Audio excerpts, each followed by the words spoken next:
সকাল ৬টায় কাউকে না জানিয়ে বাবার বাড়ির গেটে এসে যখন ঢুকলাম, বাবা প্রথমেই বলে উঠলেন, এত সকালে জামাইয়ের সাথে ঝগড়া করে এসেছিস? তাহলে ঢুকবি না ঘরে। আমার নির্ঘুম রাতে, ক্লান্ত শরীর, গাড়ি না পাওয়ায় এতটা পথ হেঁটে আসার পর বাবাকে দেখে কোথায় ছুটে গিয়েই বুকে আছড়ে পড়ব, কিন্তু বাবার প্রথমেই এমন প্রশ্ন ছুড়ে দেওয়ায় বাবার বাগানের গতকাল তুলতে ভুলে যাওয়া সেই বাসি ফুলের মতো আবিষ্কার করলাম নিজেকে। আলতো ছোঁয়ায় এখনই টুপ করে ঝরে পড়ব। মা হয়তো রুটি সেঁকছিলেন, কারণ রুটি সেকার পোড়া মিষ্টি সুগন্ধ আসছে। বাবার কথা কানে যাওয়ায় খুন্তি হাতে বেরিয়ে এলো।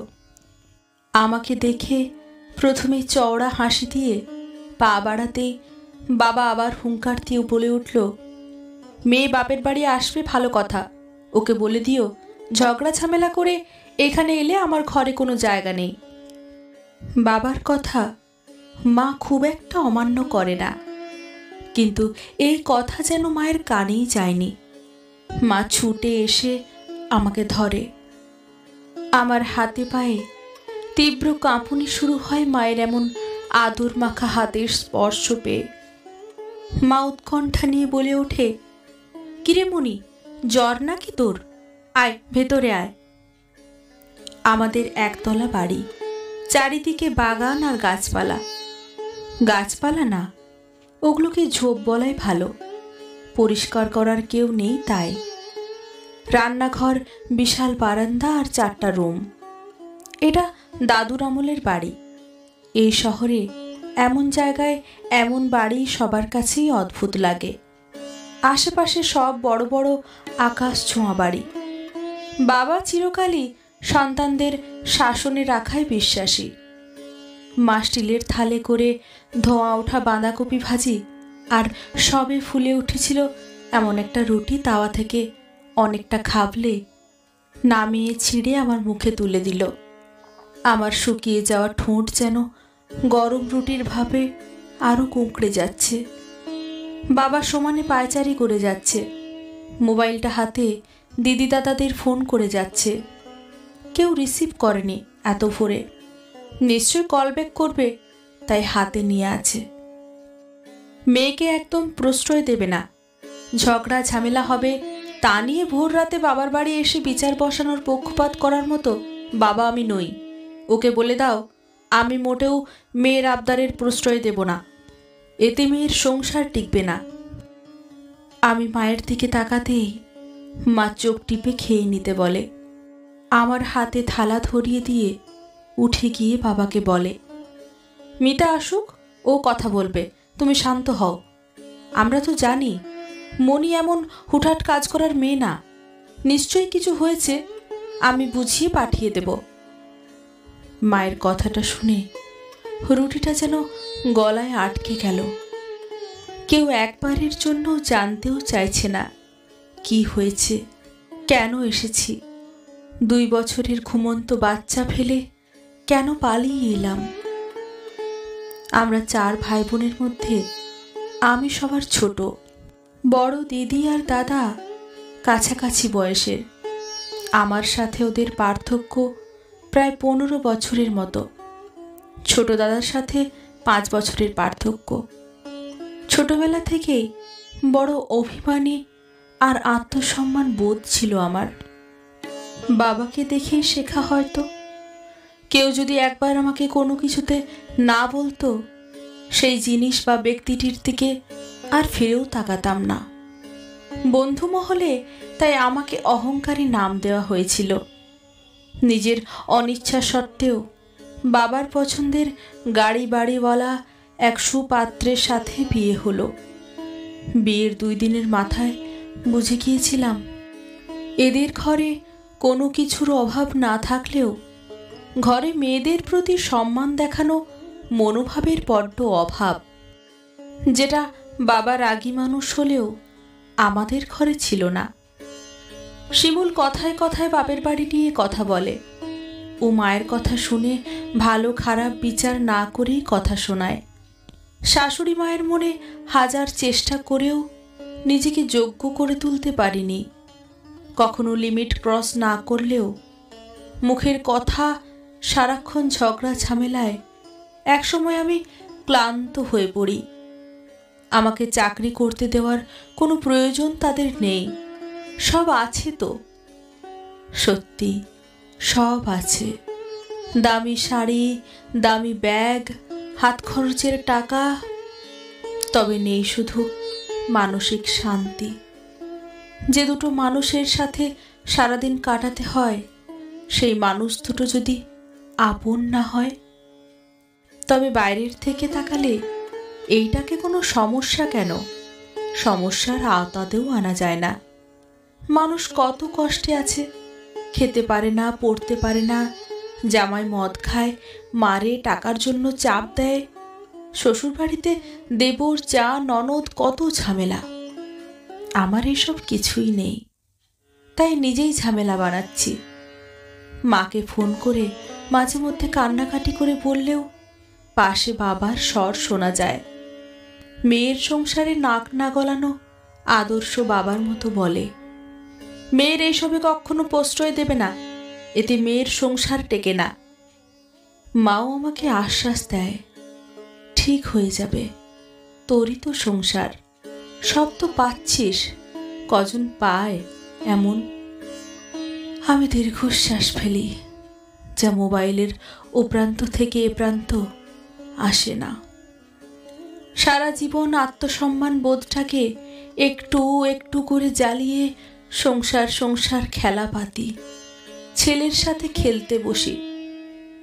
শিমুলকে বাবা ফোন করে সব জানিয়েছে, বাসায় এসে দুপুরে খেয়ে যাওয়ার দাওয়াত দিয়েছে। সে ভদ্রতা ঝরে পড়া কণ্ঠে জানালো তার অফিস, সে সন্ধ্যায় আসবে, তখন বাবার সাথে দাবা খেলা হবে। বাবা আপ্লুত, এমন মেয়ের জামাইয়ের জন্য বিরক্ত মেয়ের ওপরে। দিদি এসে গেল, কাছেই ওর বাসা। আমি এখন নিজের জন্য থাকা সে রুমে। দিদির বয়স এখন 40 ছুঁই ছুঁই, চাকরি করে, তাই সালোয়ার কামিজ পরে, তাই অত বয়স লাগে না। দিদির যখন বিয়ে হয় তখন আমার বয়স 10। দিদি 4 দিনের মাথায় এক সকালে এইভাবে চলে এসেছিল। আমি তখন কিছুই বুঝতাম না। সেবার ওকে পাঠিয়ে দেওয়া হলো, আবার 1 বছর পর এলো।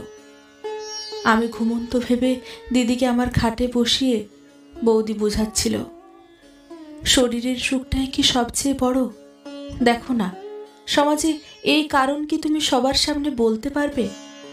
আর কোনো অসুবিধা নেই তো, অ্যাডজাস্ট করে নাও। আরও অনেক কথা হয়েছিল, সেদিন না বুঝলেও এখন মনে পড়লে মাঝে মধ্যে মধ্যরাতে জানালার পর্দার ফাঁক গলে আসা হিম বাতাসের মতো কাঁপুনি দেয়। দিদির এখন বিশাল সংসার, একাই কর্ত্রী সে। কিন্তু মাঝে মধ্যে আমি যখন ওর দিকে তাকাই, কি সূক্ষ্ম একাকিত্ব দেখতে পাই, যেন স্থির কোনো বৃক্ষ। দিদি বেশ ব্যস্ত ভঙ্গিতে আমার কাছে ঘটনা কি জানতে চাইল। আমি আসলে বলার মতো কোনো উপযুক্ত ঘটনা পেলাম না, কারণ আমার যে সে ঘরে দম বন্ধ হয়ে আসে। নিত্যকার ছোট মানসিক অশান্তি, খোঁটা, আমার মূল্যায়ন না হওয়া, আমি যে আলাদা একটা সত্তা, সেটা তারা যে দিব্যি ভুলে যায়, এইসব ঠিকঠাক গুছিয়ে বললেও দিদি বলে, আমার স্কুলে এক টিচার আছে, খুব কষ্ট করে সংসার চালায়, হাজব্যান্ড খোঁজ অবধি নেয় না, 2 ছেলে, মা বাবাও দেখে না, রোজ বাচ্চাগুলোকে স্কুলে নিয়ে আসে, সকাল থেকে রাত অবধি কাজ করে, তাও ঠিকঠাক চলে না সংসার। স্বামীকে ঘরে আনার কত চেষ্টা, তার চেয়েও কি বেশি খারাপ আছিস নাকি তুই? আমি উত্তর দিতে পারি না, তাকিয়ে থাকি। দিদির চোখ আর মুখ কিন্তু এক কথা বলছে না, সেও তাই বলছে যা সে শুনে এসেছে। দিদির মুখে তর্ক করার সাহস কোনো কালেই ছিল না, তাও আজ একটা প্রশ্ন না করেই পারলাম না। অনেকের চেয়ে ভালো থেকে তুমিও কি ভালো থাকতে পেরেছ? এত বছর পরও কেন তোমার চাপা নিঃশ্বাস আমি শুনি? আপন মানুষগুলোর কারোর একটু সাপোর্ট পেলে তুমি কি আরো একটু ভালো থাকতে পারতে না? দিদি স্থির দৃষ্টিতে তাকিয়ে আছে। বাদামি কালো চোখের মনির চারপাশটা চকচক করছে, তবে গড়িয়ে পড়ছে না কিছু। দোয়েল পাখির কিচকিচ শব্দে বিশাল একটা স্থির সময় যেন কাটছেই না। আর কিছু না বলে উঠে চলে গেল রান্নাঘরে মাকে সাহায্য করতে। মা এরই মধ্যে মাংসের জন্য পেঁয়াজ মরিচ তুলে দিয়েছেন, তেজপাতা গরম মশলার ফোড়ন দিয়ে। একে একে সবাই এসে বলল, বাচ্চার জন্য সব সহ্য করতে হয়, নইলে কি আর মা হওয়া যায়? শিমুলের মা একটু ওই রকম আর কি, কথা শোনায় অযথা। কিছু মানুষ থাকে এমন কারো সুখ সহ্য করতে পারে না। সংসার তো তোর, তাই না? আমার দৃষ্টি স্থির হয়ে আছে বাড়ির দেওয়াল ঘেঁষে দাঁড়িয়ে থাকা পুরনো কালো চামড়া ধারণ করা সেই আম গাছটার ওপরে। কেমন স্থির আমের দিনে আম দেয়, কোনো যত্ন ছাড়াই। বাকি সময় ওভাবেই থাকে। আমরা সেই গাছে কত চামড়া তুলে খেলতাম, দোলনা টাঙিয়ে খেলতাম। এরপর ভুলে যেতাম আছে নাকি নেই সেই গাছটা। আমরা আমাদের অস্তিত্বকে ঠিক এমনই বানিয়ে ফেলি এক সময়। দিদি আমার কাঁধে হাত রেখে বলে, মেয়েরা আসলে এমনই এক একটা নারী বৃক্ষ। শিমুল বাড়ি এলো, ভালো খাওয়া দাওয়া করলো, হেসে কথা বলল, আলোচনা বসলো দেশ রাজনীতি কত কিছু। কাল রাতের সেই বিশ্রী ভাষার কথাগুলোর সাথে এই মানুষটার কোনো মিল নেই। রাতে ওর সাথে বাসায় ফিরে এলাম। একটা কথাও হয়নি আমাদের। আমার এমন দুঃসাহসিক বেয়াদবির শাস্তি হিসেবে কাজের মেয়েটাকে বিদায় দেওয়া হলো। ঘরে বসে কোনো কাজ না করে খেয়ে দিয়ে আমি দুঃখ বিলাস করছি।